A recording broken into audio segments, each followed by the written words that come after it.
Во следните минути на Слободен печат зборуваме за актуелните случувања во светот, во Европа, во регионот.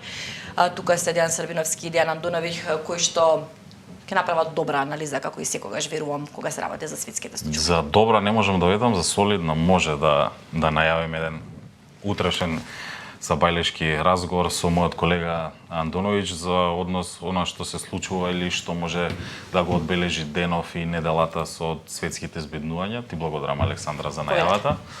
Андоновиќ, имаме неколку вести што би можеле да ги скоментираме ова утро. Од она што е интересно секако и за нас и за домашната јавност. Една од вестите што ми падна ова утро во фокусот е тоа дека републиканците усвоја предлог закон за санкционирање на Меѓународниот кривичен суд односно поради барањето за апсење она што излезе на Нетањаху. Овој ќе има интересен заплет, иако е сега само на хартија, ако можеме така не е на хартија. Да кажеме. Не е на хартија. Ајде сега да видиме што може да повлече ова, какви реперкусии, ако се има во предвид кои се ингеренциите на... Ајде да видиме сега дали демократите во Конгресот ќе кажат не пред избори. Веруваш ли во тоа? Можат ли да кажат не пред избори? Автоматски јасно е, но сега мене друго ми се постава прашањето слушајќи те како ја зборуваш. Дали тоа значи дека ќе го санкционираат Меѓународниот кривичен суд и за Путин? Или само бил на дневен ред Нетањаху? Што сакам да кажам? Повторно двојни аршини, повторно она што е модерно, тоа нема една вистина, има повеќе вистини, а валидната вистина е онаа на мокниците. Еве, сакаат републиканците, тоа само ја го трасира патот како ќе се однесува Трамп доколку дојде на претседателската функција, на оние наивци кои сметаат дека доколку дојде Трамп тој не е во добри односи со Израел, така да Нетањаху ќе падне и сето тоа само покажува дека американската политика е јасна, конзистентна, ја има избрано страната, независно кој е, повторно ги кажем, има неколку вистини. Точно е тоа дека Израел е жртва на тероризмот, точно е тоа дека Израел има големи жртви во војната со терористите, со екстремистите, со Хамас. Точно е дека тие заложници израелски се жртви на тероризмот и не само тие и претходно сите овие години, но точно е дека палестинците се жртви на одмазнички или на возвратни акции на израелците и тоа нема крај. И сега ме интересира Дејан на оние санкции. Што би можело тоа во пракса да се назбори, какви реперкусии може тој во регионот?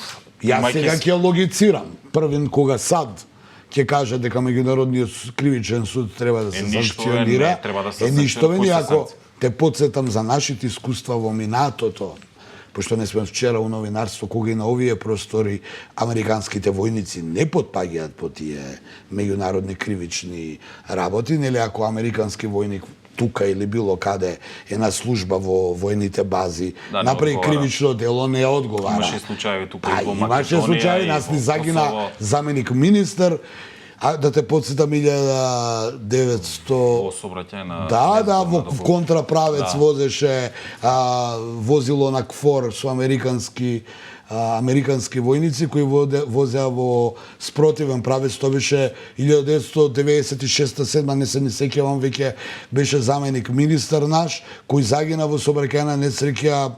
Војниците не излегоа пред лицето на правдата, барем не тука, а не веруваме дека во САД само беа повлечени и тоа е тоа. Ова што би представувало ова е тоа. на повисоко ниво. На повисоко ниво, доколку САД одлучат така, бидејќи они па не подлегнуваат под Меѓународниот кривичен суд, они се над Меѓународниот кривичен суд, доволно е да апелираат до земјите сојузнички, до земјите партнери, како не нарекуваат, да кажеме, ние сме партнери, овие другиве се Британија, овие се сојузници, да не ја почитуваат одлуката на Меѓународниот кривичен суд, па оттаму само Норвешка ќе остане осамена дека доколку Нетањаху стои. Добро, тогаш како ќе се испре го спомена Путин. Јако нема да може фјордовите да ги гледа у Норвешка и толку. Путин, како тогаш ќе има рефлексии, евентуално утре Путин или во иднина да седне на некаква преговарачка маса во земја Европска унија, каде што легислативите на овој суд се надлежни, дали ќе има апсење, дали ќе има некаков прогон?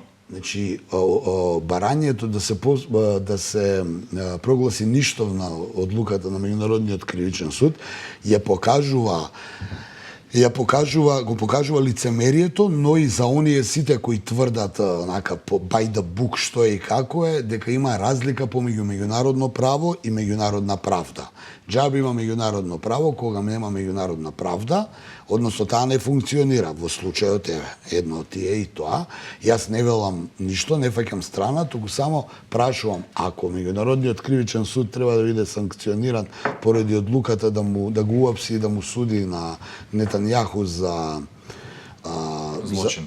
Злосторство или како, се постава прашањето дали тој аршин исто ќе го направат и за Путин и за останатите други председатели, но Путин сега ми е актуелен бидејќи правиме паралела. Зошто Путин не смее да ја нападне Украина, а Нетањаху смее Газа, особено сега што Палестина е меѓународно признаена од неколку земји веќе. Да, Словенија да подсетиме да информираме ја донесе. Тоа дека и словенечкиот парламент токму така донесе одлука за признавање на и сега повторно прашањето. Бајденовиот план од 3 фази е окей, но има еден проблем. Дали тоа значи де факто признавање на независна палестинска држава? Зошто? Бидејќи неговиот план, да го симплифицираме, прекин на воените действија, повлекување на израелската армија од Газа и Западен брег и реконструкција на уништеното. Вчера Нетањаху изјави дека не е прифатлив тој план, особено откако неговите двајца министри, кои се тие екстремно десничари, рекоа дека не го прифаќаат планот и дека доколку го прифатат ќе се повлечат од владата и ќе падне владата, што на никого не му треба. Ако падне израелската влада, кој ќе го спроведе онда планот? Но еве и Хамас утрина на истото го излезе. Сад очекуваа одговор од Хамас. Хамас ми се чини, чекаше очигледно Израел прв да го одбие предлогот, бидејќи доколку Израел и Хамас го прифатија предлогот на Бајден, ќе се постои прашањето зошто почна цела оваа копнена операција. Зборувам за копнена операција, да не бидам извлечен од контекст. Акцијата беше спроведена да се ослободат заложниците, но копнената операција беше за нешто друго, за уништување на Хамас. И повторно истата позиции на Израел и Хамас, како и Украина и Русија. Главните причини не се исполнети. Израел бара целосно искоренување на Хамас. Хамас бара целосно повлекување на Израел. Се додека е така, тие ќе имаат војна. И повторно, едино што е за жал најпозитивно, но и најстрашно е да дојде до некакво замрзнување на конфликтот, а овој мировен план на Бајден кон тоа одеше, бидејќи него му одговара да се замрзне овој конфликт сега, барем до претседателските избори, бидејќи многу го чини гласови, тоа не би сакал да се повторувам секој ден. Од друга страна, очекувано беше дека Хамас нема да се само распушти, кое е тоа барање, но исто така и очекувано да Нетањаху е дека не може он сега да ги остави заложниците и оние, си поставија високи цели во реториката. Само малце ќе направам една паралела. Зеленски се занесуваше дека до јуни ќе го освои Крим. Преголем залог. Нетањаху се занесуваше дека ќе го искорени Хамас. Преголем залог. Хамас се занесуваше дека ќе ги нашхушка сите арапски држави да го нападнат Израел. Преголем залог. И сега да не навлегувам понатаму. Бајден го оцени Путин како воен злосторник. Нели? Да, преголема реторика која направи тие денеска да не може да седнат на преговарачка маса. Не, имаше реакции, но и повторно кажувам, како Путин утре, ако Бајден биде реизбран, условно речено, тие двајца треба да седнат на преговарачка маса. Тоа ми беше следното прашање. Се и во меѓународната политика и во сите овие глобални процеси геополитички, ако можеме да кажеме, се врти околу она претседателските избори во САД. Па добро, тоа е центарот на војната и политичка моќ во свет се уште, знаеш. Во меѓувреме немаме никакви конкретни, ајде да кажем, иницијативи ниту од Европската унија, ниту од источните земји во однос на Кина, на азиските земји, на англиските. Имаме, меѓутоа на терен некако се одложува и се фрла она класична небулоза, дека изборите во САД можат сегде на секоја точка во светот да стават мир или обратно да го решат проблем. Ајде едно по едно, Моди победи во Индија. Тоа е голема порака до светот, дека тој лидер продолжува понатаму. Си Џипинга апсолутно владее со Кина. Одбива да иде на мировната конференција за овој викенд што е во Швајцарија. Одбива да оди и он и кинеската делегација. Од друга страна се засилува реториката околу Тајван повторно. Случајно или не? Случајно или не се засилува реториката. Нешто се прави зад кулисите на овој начин на нашето информирање и известување, каде што презентираме она што ни е пласирано, а не можеме да ги знаеме и никогаш не сме ни можеле да знаеме што големите размислуваат. Она што е последна како закана и за Украина е дека излезе и Путин и Лавров, му порача на Макрон дека француските инструкторите на НАТО, кои ќе бидат во Украина затекнати фатени, ќе им се суди како воени злосторници, како непријатели, или преки суд, што се вели во народот, ако ги фатат, ќе бидат ликвидирани. Така да, знаеш како политичарите одат побрзо со своите изјави и намери од оние што знаат на теренот. Затоа јас долго време го зборувам тоа дека за Украина е можеби главното решение тој Залужни кој беше генерал, за разлика од Зеленски кој се леташе со изјавите дека Крим ќе го освои. Од друга страна сега доби оружје со долг дострел, може да гаѓа по руска територија, но ќе видиме како тоа се ќе одјаве. Има престрелки, гаѓаат, во Белгород гаѓале. Сега русите тоа со нивната пропаганда го злоупотребуваат, па велат, еве каде стигна американските Химарс да гаѓаат згради, бидејќи Белгород повторно е гаѓан, со тие ракети, велат русите. И сега тоа нема крај. И пропадна иницијативата меѓу Русија и Украина, зашто ги спојувам овој раз? Пропаѓа иницијативата меѓу Израел и Палестина. Значи, некако ескалира работава. Но, знаеш, кога двајца се тепаат, соседите не можат вечно да седат на страна и да гледат. Сето тоа и нив многу ги чини и ќе почнат полека да се вмешуваат. А ако се вмешат, тоа може да биде поголем конфликт од она што е сега, а и сега е голем конфликт.